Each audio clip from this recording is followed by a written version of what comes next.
Now there we are. Hello and good evening to part two of the Dublin Actors podcast with myself, Warren, Connor, and we're joined by our special guest today and a founding member of Head Above Water Theatre Company, Angeline Milne. Howdy. Hello, Angeline. Hello. It is. Nice to be here, lads. It is. What is it? It's 12:30, and you'll join us for a drink now and listen to us ramble on about acting and all that sort of stuff. I didn't want to drink. I didn't want to drink at all. I convinced him. That time of the day, you know. Anyway, Angeline, last time on the show, me and Warren basically went through our origins of getting into the business, what brought us into the business, and our inspirations in the business. So, do you want to go through your ideas on the subjects, your own personal experiences and such? I'm going into the business. I'm going into the business, yes. Yes, well, when I first started out, I wasn't going into acting. When I left school, I went into music, and I went through this whole theatre where I was like, I didn't know what I wanted to do, so I'd do a year of this, that, and the other. Oh. So I did a year of music, and it was good fun. I went in to do a year of acting until I realised it was longer than a year, and it was 4 years. So I was kind of stuck That's there. how they get you see. Yeah. But no, I really enjoyed it. I did it when I was younger, and it kind of gave me a proper excuse to be dramatic with my family. Self-expression. Yes. Yeah. That was pretty much it. So kind of from it there, it kicked off, and then I fell in love with it. And as they say, it's better to get to pretend to be people every single day of the week if you're in a show. That's true. You know? That is very true. Because why would you want to be yourself anyway? Be someone else, that's the main thing. It's easier to be somebody else than it is to be yourself. It is indeed, yes. But what inspired you to become an actor? What was your early inspirations as a child? My early inspirations was... It's going to sound really stupid. I'll go ahead. But it was kind of... I liked the whole idea of like mime acting when I was younger. So I go to the silent movies. The books, yeah. Yeah, so it was kind of the music that they'd make for that to showcase you walking up the stairs or doing something with the train tracks. Oh, the real sort of hacky piano sounds in the Charlie Chaplin flicks. Yeah. It It was more physical theatre that I really liked. Oh, right. And I liked how you were able to, I think because I had an interest in both, you're able to kind of combine that into one. And that's how I fell in love with that. That's cool. But tell me now, in primary school, was there much kind of drama? Yes, in primary school, I was in a place called the Little Duke Theatre. And I got my first major role as the Witch of All Witches. And yes, and it was great. And I got to wear a big pointy hat and I sang the Ketchup song. It's very, very Ketchup song. Yeah. Yes, that 90s tune. What's it called? I forget how the jingle goes. Yeah, like it has the I can't remember the name. That's it. No. Yes, some sort of Spanish song. Yeah, so that was it. And because in that theatre thing, when you went there, you were 12, you got to do like dance, singing, and you did a play. And I always did a play at the end of the year. Oh, yeah. And stuff. So we did that, and that was my first taste of like, I like this. Get in charge. Cool. Plus, I got to change all my cast into like doves and werewolves. Nice. For a 12-year-old, that's power. Pretty much, yeah. That sounds pretty bad. Yeah. That's alright. So, but that was really it. Then I kind of fell in love with it. I did it as a kind of hobby more so than... Obviously, it's I kind of, considered it as a hobby. I didn't consider it as a career. Yeah, when you're younger, you're like, oh, but I need something. I wanted to be a teacher when I was younger. Primary school teacher. But it didn't jump out to you when you were younger. It kind of just was more of a hobby, and it jumped out to me as a hobby, but it didn't seem to me that okay, I'm going to go to college and do this. Purely because I didn't think you could go to college and do that. That's how far away I was from reality. You know, when you go to college and you're talking about it, you go off and you do subjects that would get you a job. But how did you come across Bull Alley now? Bull Alley was kind of an accident in a way. I remember I was looking online and to do theatre because I heard a friend who went to a theatre. I think they went to Marino or something, and they did it for a year and they really enjoyed it. So I went on and I looked up theatre courses and stuff, and Bull Alley was one of them. The Liberties College, actually. Liberties, yeah. We'll sort that confusion out for people. For people who are just tuning in this week. Yes. Now, the Liberties College is a college on its own that has range of courses, and then you've got Bull Alley, which is around the corner, and it's a part of the Liberties, but it's the acting college, basically. Drama college. Well, technically, the Bull Alley we're talking about was on Mark's Alley, but it's the Liberties College. So if you're interested in looking up the course, it's the Performance Studies course in the Liberties College. Yeah. 2 year now as well. Tell them we sent you, you'll get in, not a bother. Yeah. Recommendation, right? Recommendation and a CV, and there's a few bob in the envelope. You've got it. Now, but tell me, how was your experience in first year now? How did you find it? She loved it. She was the lead. she had the big lead part, and the rest of us didn't. Oh yeah, because I came out of my audition because I cried, and they was like, "Oh fuck, she got it because she cried." Do you remember that? Remember we had to act like chickens. We were brought into a room. Yeah, that was we all did the same audition together. Like chickens, yeah. We had to shag at each other, and I remember I went into my audition, and because I didn't really know, I had an audition for Marino the same day as I had as Bull Alley, and I had to choose which audition I'd go for. Because Marino, I think you'd only went in for an interview and you did a monologue, but Bull Alley was a full day kind of thing when you went in. You did the dancing and the singing and all that. We go over that now, when you go into your audition, you dance, you sing, and you perform one monologue. Monologue and modern. They said prepare two. I only had one prepared though. I remember I went in, they asked me to do one I felt more comfortable with. I was so happy because I didn't know me. See, Connor's the kind of guy who gets to skid through life just getting there. Because he's so lucky. He always gets there though. It's so annoying. Always gets there. Straight down. It's a great talent. I work hard. I work hard. No, that's you do. You're a very hard worker. Very hard worker. Very enterprising. He says drinking cider before 2 o'clock during the day. I didn't want to drink. I'm saying this right now. I didn't want to drink. It was his idea. He wanted to add sophistication to the podcast. I was happy. Well, it makes you looser as well. It's true. That time of the day where it's called for, you know. Yeah. But anyway, moving back on again to your career, Angelina, you did a bit of work with the Ill-Advised crew. That's an Ill-Advised theatre company for those. Yeah, more advertisement for them. Yeah. Yes. Right, give us money, come on. But you worked as the MD on their show, and how did you find that? Yeah, I directed their first show, and it was lots of fun.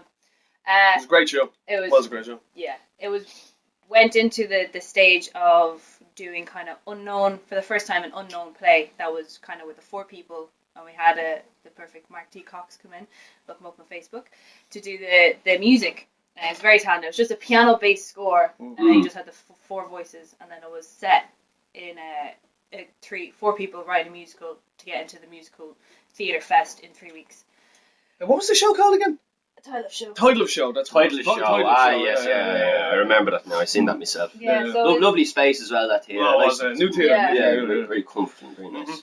So yeah, but that was an experience. I've never directed anything before. It was really, really fun to do, and it's kind of fun to do it with people you know. If you've got friends when you come, because you know their strengths and you know their weaknesses, and you know what they can do and what they can't. Yeah, and you can have a bit of banter with them as well. Yeah, banter with them, and the people who work together, we were all so close in college that when you worked off each other, it just came. You know, there was no kind of dead space when people were working together. You know, if you're doing improv or if you're trying to think of stuff to do for a scene, there's like million different ideas. Yeah, you all work off each other very well. Yeah, that kind of way. Yeah, but they're so used to working with each other as well, you know. Exactly. Yeah, so you need to know what the other person's going to do before they do it. Exactly. Yeah. But Angelina's directed twice now. She directed us in Wait Until Dark. Wait Until Dark. And R.J. Hepburn, she played it in the 70s, didn't she? Yeah, she was in the film. Yeah, the film. Who was it written by? Frederick Knock? Mm-hmm. Frederick Knock, wasn't it? Frederick Knock. Went to Dark. Look it up. It's a good play. But anyway, we performed that in the Pearse Centre Theatre Space on Pearse Street, which is, because it's right beside the Methadone Clinic. That's right, yeah. We had to with all the junkies out the back of the the back door was always the thing. You go inside, lock the door. Yeah, lock the door. That's not nice and safe. Jesus Christ, coming in and stealing all the props and all the set. Seeing people shooting up, defecating outside. It was an experience. There got us street smarts, I think. Oh, definitely, yeah. Our first taste of the real world. Oh yeah. That was good fun. But now moving on. Well, that was towards the end of the academy now, and we done that. That was our last play, and then we did the flood outside, which we were talking about last week. Yeah. But how did you find the academy from the start? Now I know we had a lot of problems now with money and that. We didn't have a lot of funding. Was this this year's? Third year. Yeah, towards year we had to play translations, and that was cancelled because they couldn't get the rights. Not funds, rights. They couldn't get the rights, and I was actually quite annoyed about that because we were told before the start of the summer, this is the play, left for 3 months, and the director didn't even read the fucking play, and then we didn't have the rights, and we all auditioned and rehearsed and practiced. It was a shame, but I mean, again, but see the thing about that is it was out of it's something out of our control. You can be angry about it, but you might as well be pissed off about it raining or something. Yeah, well, it was out of everyone's control because. I suppose at the end of second year, it was a 4-year course. It was the government who cut the funds for the arts thing. So for the guys to come up with an academy for all of us to go to do plays and try and do a modern play, they were very quick because they only had about 3 months. They're very quick on the idea. And it was no money either. It was not like And for the fact they had no money and they was basically thrown together in about 3 months, I mean, it was very good. We learned a lot. We did some fantastic shows. We worked in new spaces. Yeah, it's a positive experience altogether, and it was very informative. Did a lot for our trade, a lot of our techniques and stuff. So yeah, they did cover a lot of the year as well. They really did. Yeah, like that, naturalism. They did that towards you, didn't they? Oh yeah, the only thing absurdism was Alice in Wonderland. The expressionism was fucking flood. Yeah, we also did a school show as well, which we played to 2 schools. The boys their own show now, which was a mixture of Shakespeare. It was an English syllabus show. So yeah. Do you remember we basically took parts of the syllabus, the poetry, the drama, the comparative, and we put all that together, and we basically the plan was to go around turning in schools, to perform this show and to raise a bit of money for the academy. But unfortunately, it didn't really take off. A lot of schools weren't looking for it. Yeah, see, because they get taught that anyway. So then we came up then the next year and we did the whole body image and peer pressure, and we did workshops on that. Which there's actually, I remember we did it in what school was it? I can't remember. It was Cheeverstown. Was it Ballyfermot? Somewhere like that. We did a show. It was outside Ballyfermot. We went through Ballyfermot. Yeah. I remember the guy came up to us, and this was the first gig we did. I think Neil met us there or something, and he said like, "There's money."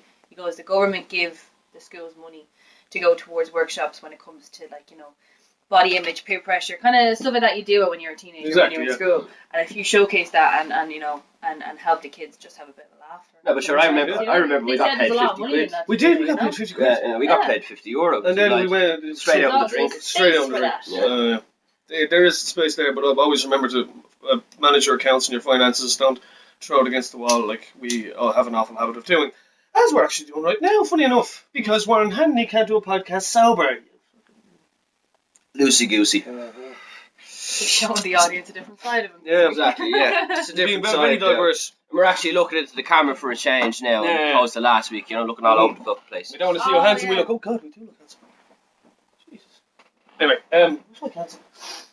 Somewhere around there. But now we're going to talk about life after college now for Angeline. How are you finding the real world?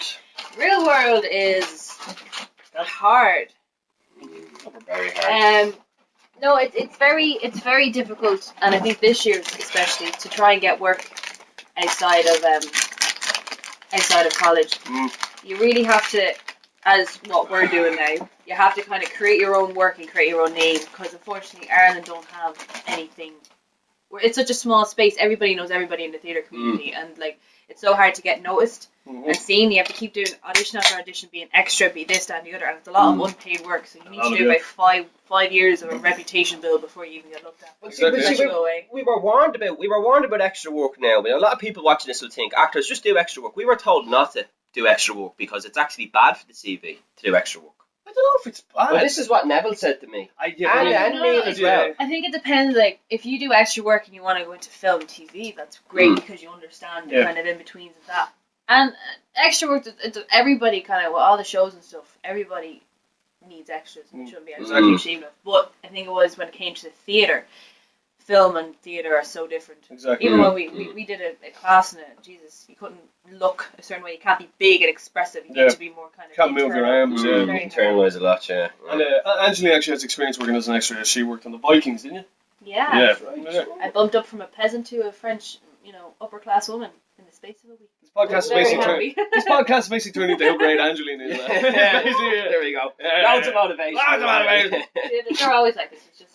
Pretty much. So you can tell that from working actors out there, and you just heard from Angeline's point of view, it's very tough at the moment, what have you noticed now this week that's out in Dublin at the moment? Well, the Emerald Isle Theatre Company auditions are starting this week. I had an interview with them. They're a company that perform for schools in Europe to teach English. So they've got a base in south of France, base in the north of France, and a base in Belgium. They're doing a full day audition in somewhere in Drimna, but unfortunately it's not open. You have to do an interview. I did an interview with them. It's all cast so far, but the auditions. Well, I don't know. I wouldn't say it's cast. No, but it's closed off. It's finished now. Oh yeah. But that's basically. But that's every year. So say if you miss this year, you can go and it starts up next summer. Indeed. For the following year. Yeah. So, what student did do it? Shannon Keenan done it. Yeah, Jason did it. Noel Brown. As well. Yeah. So you can see a few Baladi students have done it. And basically, what do you do on that? You go out to Europe for 6 months or so. The thing is, they do 2 weeks of rehearsals here. They're all fully new compiled shows. So the shows are fun, but they also help the students in France and Belgium learn English. Yeah. So they're simple, but they're also challenging slightly. I'm not really too sure. I hear it's I remember one of the lads told me you have 2 different shows. So you have one show for the primary school, which is more kind of easy for them because they're only kids, and then you have an adult show for the secondary school. Yeah. And they break up in teams of 3. I think it is 3 actors. There's a couple of teams that are flying around the whole time. Each team knows how to perform each show. So they have to go around to all the different schools and perform. Basically, what is it? I think you get paid a flat rate every month, and you get paid by the show. And then you do on average, I think it's about 10 or 12 shows a week. That's very good. Yeah, that's very good. Yeah, it's constant work, you know. And it sounds like great crack. As well, it's kind of international. Yeah. Well, see, the only real experience I had, I don't know if both of you now, but the only kind of experience I had was the workshops where we went out and we done those workshops and we got paid 50 quid. And the scary thing about it was we were all worried about the 5th years. You know, the 5th years were grand in second year, you know, and then the 4th years were fine. It was the 2nd years. No. I found it was the 2nd years for me. 5th years for me. I went in, we had the 1st years, and the 1st years they're more open because they're not like, oh my god, what does he think of They're all nervous coming into secondary schools. Second years were my favourite. They had all the girls and guys were great. 5th years sat and did nothing. We tried to get them to do something, and they're like, stay at that, I'm not doing that. And then the guys would be like, oh, and then they try and make a mess of it. And me and Andy were just like, grand. The teacher just sat up there just doing nothing, and we're all looking at the clock being like, oh my god. This was the school in Churchtown? Was it Charlestown? Yeah, C. Something, C-Town anyway. C-Town, we call it C-Town. C-Town, yeah. Bit seaside, it was lovely. Yeah. Oh, I do like to be beside. But that was a nice experience, you know. I haven't done a workshop since then. Now it's a while since, but I'd love to do them again, you know. Really, I didn't really like it because I kind of found I was kind of like because I was doing it with a lad who was very experienced doing work. So I remember I was doing it with James. Like you'd hear the students kind of like in the background, and my natural instinct was to go hang out with the students and go, "What are you laughing at?" And they're like, "Oh," and they told me, and I started laughing with them because I just had great crack with them, you know. I think the trick is you're not meant to come off. I think that's why, like, when it's drama workshops, you don't come off as being in charge. Because we're all kind of around it. We're not the same age, but we're like, there's not a huge gap. Yeah. I remember when teachers used to come in about my age now, when I was 16, I'd be like, I do not. Oh, you want to bring it down to their level? Are you sure? Because that's why it's easier. You just kind of have a laugh with them and then just get them to do games. It's not. You want to bond with the children. Yeah. Oh, Jesus Christ! But you do, like, you know. It's a great thing to have because say if you want to go off and work, like, for say if you're going for paid work or whichever, if you're looking for that, if you can't get anything show-wise or something, go off and try and do a teaching or try and take workshops or do anything like that. It's good to have that experience because we have a lot of friends who actually have done that. Sure, well, I was talking to Shannon actually, sorry to interrupt you, but I was talking to Shannon at the Sugar Club that time and she's cleaning up doing that sort of work. Apparently the government is paying her like a flat rate a month. They're giving her a subsidiary every time she goes out to the school to teach. Because you know the way Shannon was always saying she wanted to teach. Oh yeah. Yeah. She's bound to be a teacher. Yeah, she's very good and an actress as well. Come here. This is the thing as well. No, I think it's elite. You can't actually call an actress an actress. No, it's like. But it is. Yeah, they have to be called an actor now. Gender equality and all that. It's some sort. It's like. It's basically political correctness gone mad, isn't it? Yeah, it's like deviation of gender. Would you be offended now if I called you an actress? Or an actor, for that matter? No, an actress. Okay, an actress. No. It's like the female tense of what an actor is. It's an actress. When you look into like the people who have like a best actor or best actress award, you have to have the separate one. That's true. You can't have the guys against the girls because they do 2 different things. And they play different types of roles. Exactly. Yeah. See. So the word probably should exist. Either way, like actors is kind of like the globally known thing. It's not like guys and girls. It's just a bunch of actors. You get known as an actor. As that's what it is. But then when you're trying to separate, say between 3 of us, if we're trying to go for roles, you'd have your actors and you have your actress. Exactly. To separate, the different roles you have. Yeah. Separation between the actors. It's too much that we need to come together to form a collective. And I don't know where I'm going with this. Anyway, moving on. We always come together, work as a group. And all that. Combine the talents. Networking. Oh, Jesus, networking. Thing to do. That's a great thing to do. If you're setting up a company, or if you're just writing a play and you do a play, or if you're part of somebody else, or you're trying to get out there, network. Get to go to other people's shows, try and talk to them. Go out with them for a drink after. tag them. That hashtag Twitter phenomenon thing that's going on that I don't know what's happening with it, but apparently that's brilliant. Yeah, that's cyber. Angeline is also very old, apparently. She knows her stuff. Yeah, she knows her stuff. The youth today confused me. You just wasted on the young lads. All these app phones and technology. Mine keeps going. Give me a Nokia with a bit of Snake there. Jesus Christ. Oh, do you remember that Snake tree? I just remember I remember Snake. I remember Snake. Snake was deadly. No, was Snake 2 the one where you could go through the walls? I couldn't fucking tell. They had the different mazes. So you had different mazes, and you know, like that you could like you had to like if you're going off the screen, you had like cut off points in the corner. Snake 3 was the one with the colour in it. Because I remember playing those. Like I said, I miss Snake 2 because you ever go for a few drinks with your old player or your own, you just used to give your phone and go, "There's my phone, play Snake," and sit in the corner. Well, I drink it. They drink their drink. Daddy's phone. The big massive Nokia. Hey, that Nokia never broke. Yeah, it was like a brick. I had one of those up until about before I started Bull Alley. I think I had like an old, not a Nokia, but it was one of those brick phones anyway. Yeah. And the only reason that I stopped using it, stopped using it around Christmas time the first year because it actually fell so many times it did break that first time. Oh, man. We could use it as a weapon. That's why I had to go onto the whole freaking smartphone. Yeah. Self-defense tool. That's what the Nokia. I was up at the attic there a couple of months ago, and I found a fucking suitcase. This thing it's actually a fucking suitcase, and they did have the fucking dial around. This is a thing from the fucking 1980s. Yeah. Massive fucking huge aerial as well. The best phone I ever had. Take a sim though. I don't think so. Well, anyway, the best phone I ever had was a. Use as a prop. Yeah, we could use it as a prop. Yeah. Like a spy thing, like a lad. He's Baywatch or something. Those kind of things. Yeah, because it's an 80s. Man, I don't want to see you in a red swimsuit. Baywatch was in the 90s. No. Oh, do you know that they're remaking that? Yeah, that's right. They're remaking Baywatch the movie. Well, they have to have a bit of Hasselhoff in it. Oh yeah. They need a half. But you know, your fella Zac Efron's going to be, and he got asked to do it. Oh, Jesus. In fairness, lads. In fairness, he is dreamy. He is dreamy. You're on your own there. He'd be in your dreams, not mine. Well, I said he's dreamy. I never said he's not in my dreams. No, I never said he is in my dreams. Yeah. But now we'll talk about the theatre company because we need to fucking advertise. Yeah. Jesus Christ. It's still early days. But we have a logo. Several logos. Yes, we have logos. We could show them to the camera. No. We can pull it up at the video. But I just want to say big shout out to my mate Jack Banks. He's an animator who made the logo for me. Fantastic lad. He's got a channel on YouTube called Jabba-Toons. If you're bored, look it up. He's very funny. Does very good stuff. Very talented young man. Also very attractive. But we should get him into our production team. We should actually. He should be the use first what one you got. You know what I mean. Connections and networking. Spiderweb. Yeah. Trap them in the web. And they'll never be free. But we're basically our idea is we're combining 3 short stories. We're not going to tell you what it is. Or 4. Or 4. Yeah, we might be able to support it. And then we're going to have a main play this year, and then next year we're going to do an Irish play for the 100-year anniversary of the 1916 Rising. Yeah, which the Irish play is going to be massive next year, you know. But actually, the Fringe Festival is coming up now. The Tiger, it's sponsored by Tiger to bear the Fringe Festival, and that'd be a good thing to volunteer for and get involved in.